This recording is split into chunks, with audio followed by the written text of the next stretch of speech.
Assalamualaikum warahmatullahi wabarakatuh. Perkenalkan, nama saya Gilang Saputra Wilis dengan rincian 02009.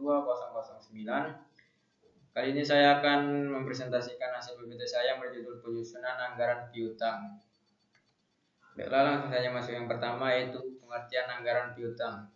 Anggaran piutang adalah anggaran yang merencanakan secara terperinci tentang jumlah piutang perusahaan akibat penjualan secara kredit disertai dengan perubahan-perubahan atau pertambahan piutang tertagih, sisa piutang dari waktu ke waktu selama periode yang akan datang. Penjualan yang dilakukan oleh perusahaan secara kredit memiliki tujuan meningkatkan volume penjualan, dikarenakan meningkatnya tingkat persaingan mengingat kompetitor yang semakin berani memberikan kredit dengan tujuan meningkatkan penjualan maupun meningkatkan jumlah pasar. Sedangkan piutang adalah hak menagih sejumlah harta dari kreditor atau pemberi pinjaman kepada debitur atau penerima pinjaman yang bersedia melunasinya pada waktu mendatang. Jadi adanya piutang itu ada karena satu, terdapat dua pihak yaitu debitur dan kreditur. Dua, ada kesediaan debitur untuk melunasi kewajibannya kepada kreditur. Tiga, ada jarak waktu yang mulai timbul antara jarak waktu sampai pelunasannya. Dan keempat, ada hak menagih yang dimiliki kreditur. Jenis-jenis piutang. Piutang ada 6 jenis piutang. Yang pertama yaitu piutang dagang. Piutang dagang yaitu piutang yang timbul sebagai akibat menjual barang atau jasa secara kredit dari usaha pokok perusahaan. Yang kedua, piutang wesel, yaitu piutang yang didukung oleh janji tertulis dalam bentuk wesel. Yang ketiga, piutang surat berharga. Contohnya bilet giro belum jatuh tempo, cek kosong dan cek mundur.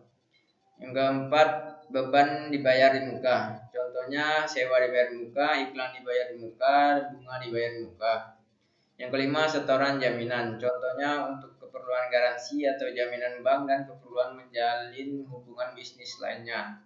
Dan yang terakhir, yang keenam, piutang pajak, yaitu contohnya angsuran pajak, pajak masukan, kelebihan bayar pajak.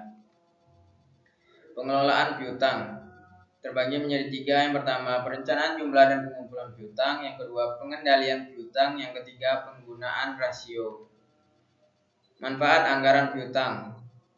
Manfaat anggaran piutang terbagi menjadi tiga. Yang pertama, sebagai pedoman kerja, yaitu sebagai dasar penyusunan anggaran piutang untuk tahun yang akan datang karena telah diketahui jumlah tingkat penerimaan pelunasan piutang bulan-bulan sebelumnya. Yang kedua, sebagai alat pengkoordinasikan kerja, yaitu sebagai alat untuk mengendalikan jumlah piutang dalam jangka waktu tagihan supaya tidak terjadi keterlambatan pembayaran kredit penjualan. Yang ketiga, sebagai alat pengawas kerja, untuk menilai kinerja perusahaan dalam mengelola perputaran piutang yang nantinya akan berakibat pada jumlah kas yang ada di perusahaan. Faktor-faktor yang mempengaruhi penyusunan anggaran piutang terbagi menjadi 5. Yang pertama yaitu keadaan persaingan di pasar. Yang kedua, posisi perusahaan dalam persaingan. Yang ketiga, syarat pembayaran atau term of payment. Yang keempat, kebijakan perusahaan dalam penagihan piutang. Dan yang terakhir, yang kelima, yaitu rencana perusahaan untuk melakukan penjualan secara kredit. Penyusunan anggaran piutang. Langkah-langkah penyusunan anggaran piutang terbagi menjadi 4. Pertama, menentukan besarnya penjualan tunai dan penjualan kredit yang dihasilkan oleh perusahaan dalam jangka waktu 1 bulan atau triwulan. Yang kedua, menentukan besarnya syarat penjualan kredit. Hal ini akan mempengaruhi jumlah piutang yang akan diterima oleh perusahaan dan merangsang kepada pelanggan untuk segera melunasi piutangnya.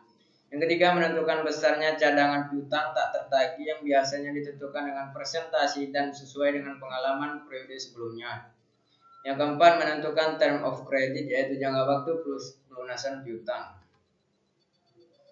Itulah hasil presentasi saya kali ini. Saya mohon maaf apabila ada salah-salah kata. Saya akhiri. Wassalamualaikum warahmatullahi wabarakatuh.